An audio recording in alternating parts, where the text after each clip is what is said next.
All right, I'd like to welcome to the show the bassist of Corrosion of Conformity, Mike Dean. How's it going today, Mike?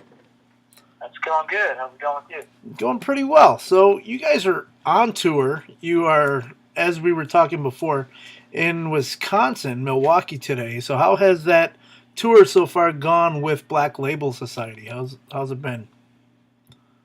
It's pretty good. I mean, it's some serious traveling, covering some serious ground, but I think it's a good time, and I feel like they're the people that come to see Black Label. Not all of them are familiar with our music, but yet I think they're sympathetic to it.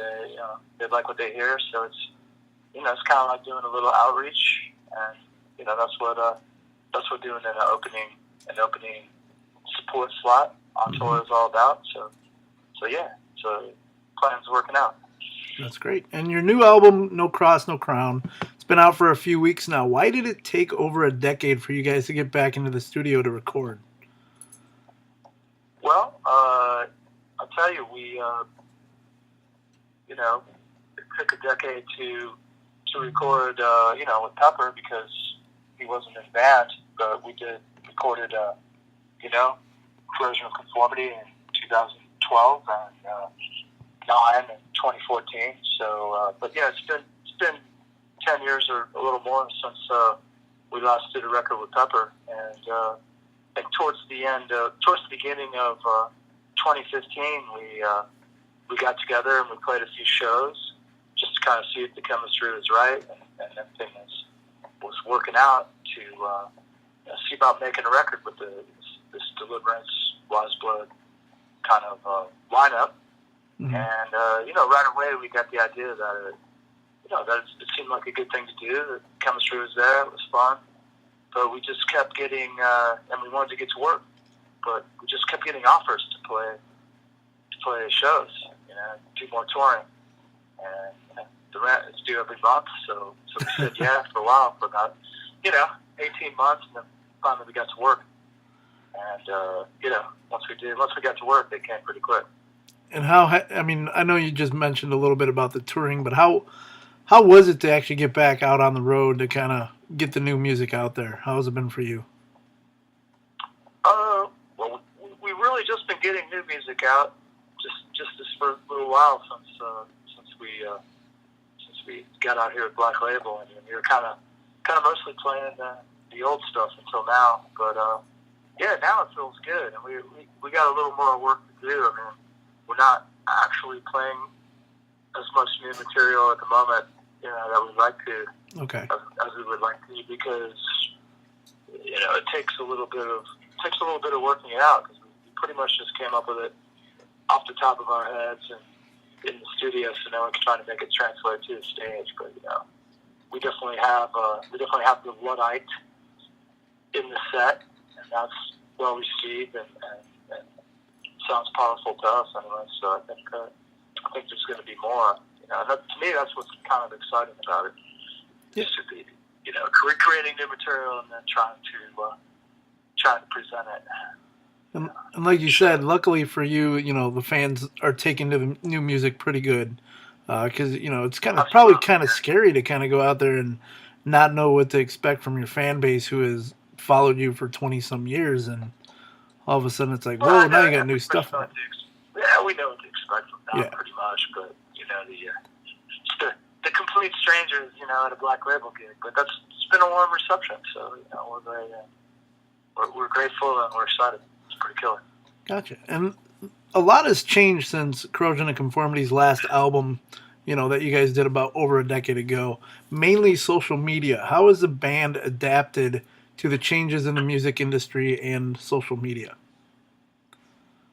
Well, Corrosion of Conformity's last album was 2014, okay.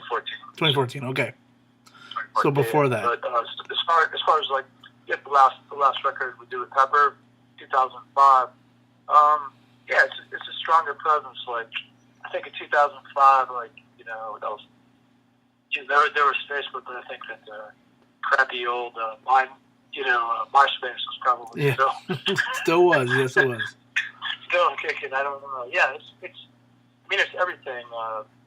we would actually talk to if I did an interview, it might be for a publication that somebody actually printed on paper, Yeah. or if it was an audio interview, it was on a radio station that actually broadcast over the air, as opposed to Online media, yeah. Kind of in the digital realm now, and yeah, I mean it's it's a double-edged sword. It could go either way. I mean, it's very useful to promote one's art or whatever, but there's so much material out there that it's hard to get noticed. That we have an advantage because we've been around for a long time. Yeah, and that helps. But it kind of levels the playing field a little bit, gives everybody an outlet. It's just a little harder to get noticed for sure. But yeah, it's interesting. As long as it's a great thing, just don't read the comments. Yeah, that's the main thing you got to stay away from is the message boards. That's for sure, because it can be vicious at times. Obviously, the trolls will get you. But So that's a format that's been around since the very beginning of the true. internet era. Yeah, you had the AOL chat rooms people and have stuff. really refined the art of being hater type trolls. Yeah, hater exactly. Because that's all you could do on the internet in 1997. Usenet, bulletin boards. Yep, and then like you said, I still think MySpace should come back bigger and better than ever. So that's my thing. Hey, that was fun back then. That was really fun back then. That's for sure. So I've been checking out what you guys have coming up. You guys are listed to play the Download Fest in the UK. Do you prefer yourself to be in a festival-like atmosphere or a ballroom type show? I mean, depends. I mean, the festival thing can be exciting. Sometimes the way they pick those lineups, it's not necessarily a lot of musical acts that you think have, that we feel like any real kinship with.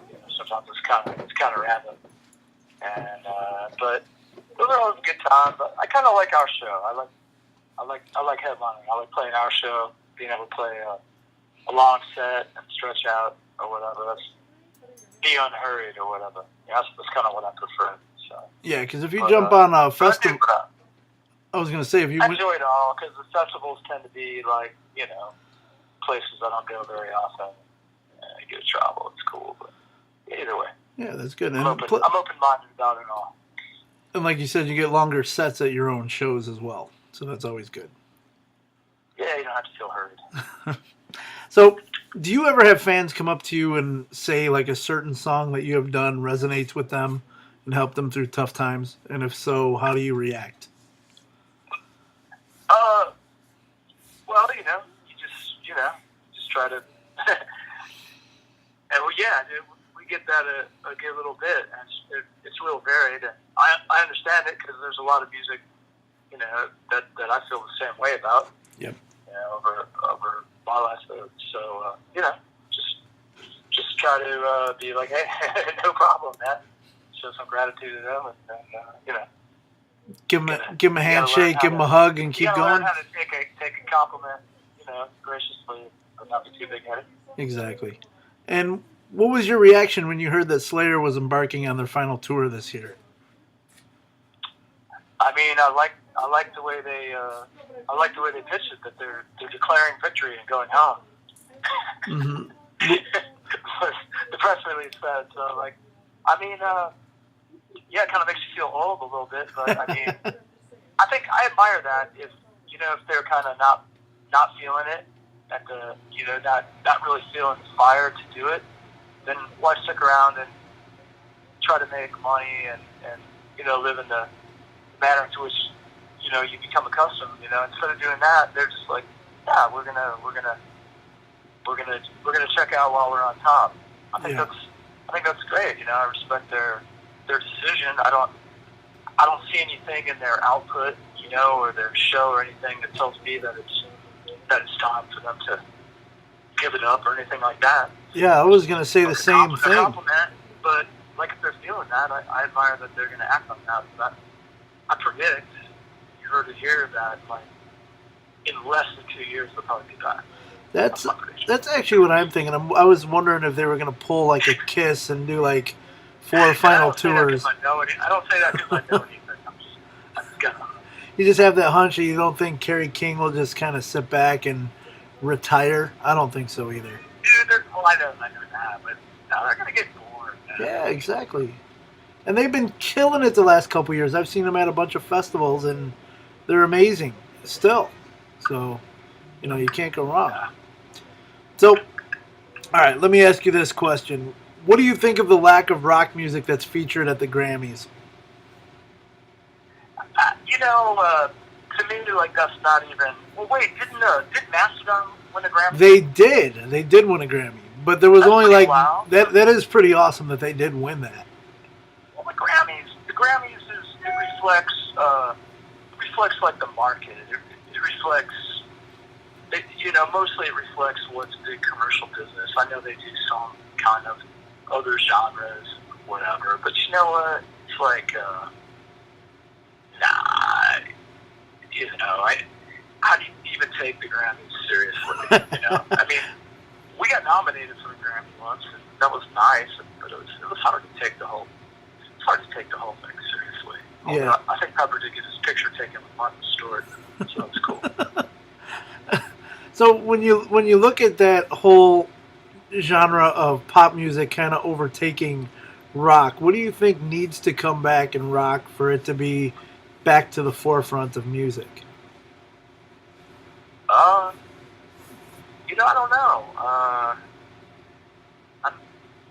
I don't really know. I don't spend a lot of time thinking about that. I mean, I think, it's. I don't know that there's anything to do or that can't be done. I mean, people Like what they like? they don't necessarily want music that they have to, seek out or look towards. They want music that's going to come grab them. Yeah. It's just very, very casual. So, I see some pretty young people that rock music resonates with, and heavy music and stuff, and that are quite into it. But it's I've never really liked mainstream music. Even when rock was mainstream music, most of the rock that was mainstream, Gotcha. I didn't like.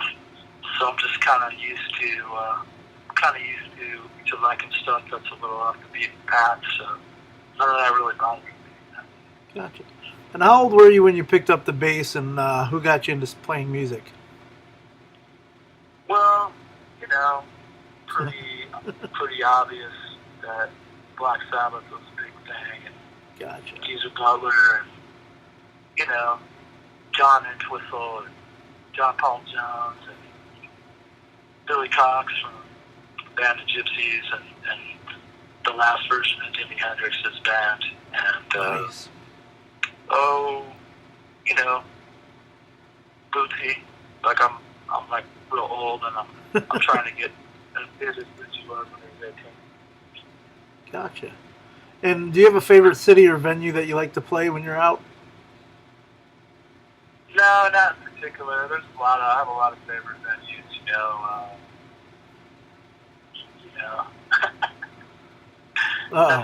No particular place. It's always good to go to Spain. It's always good to go to Texas. It's always good to go to Dublin. Nice. Pretty much Manchester, UK, London, UK, Australia,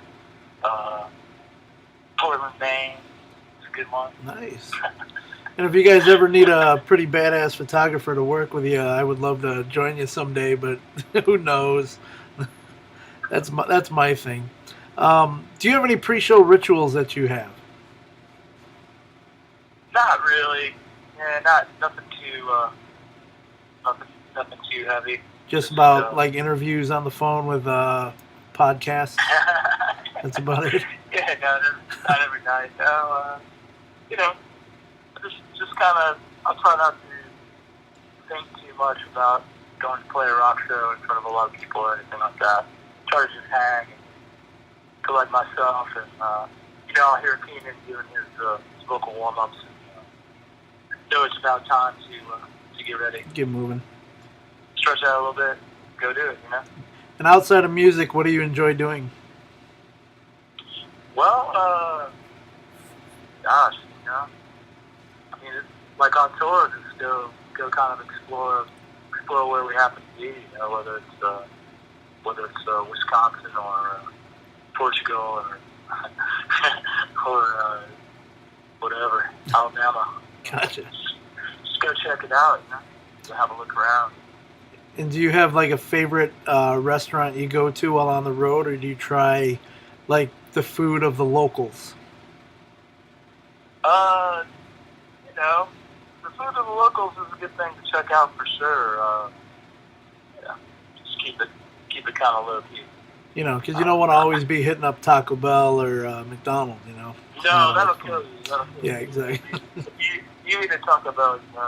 That's That's after the show. That's no. Oh, Definitely not before. That's travel day. Worst case scenario. And one last one before we go. If Corrosion of Conformity had a final tour, who would be the other 3 bands on the bill to play with you guys?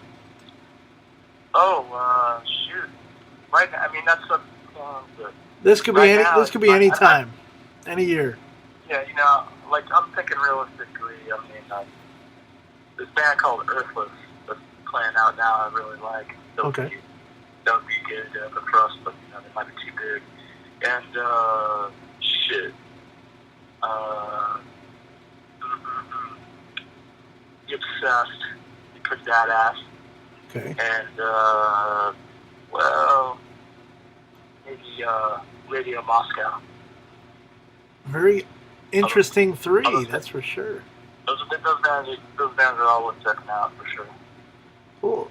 And Mike, before we go, do you have any where can we find the new music, website, social media? Where can we find y'all? I bet if you Google Corrosion Conformity and see like the little blue Facebook thing, that'll be the place to start. The little official check mark next to the name. Yeah. Corrosion Conformity, yeah. That's a good jumping off point. Awesome. I still won't download their app though, man. I'm trusting. Well, again, I want to thank you so much for joining me today. You guys kill it tonight in Milwaukee. I was hoping to be up there, but because of the weather, I'm not traveling, so I'm here. Well, yeah, I get it. Well, thank you, and thank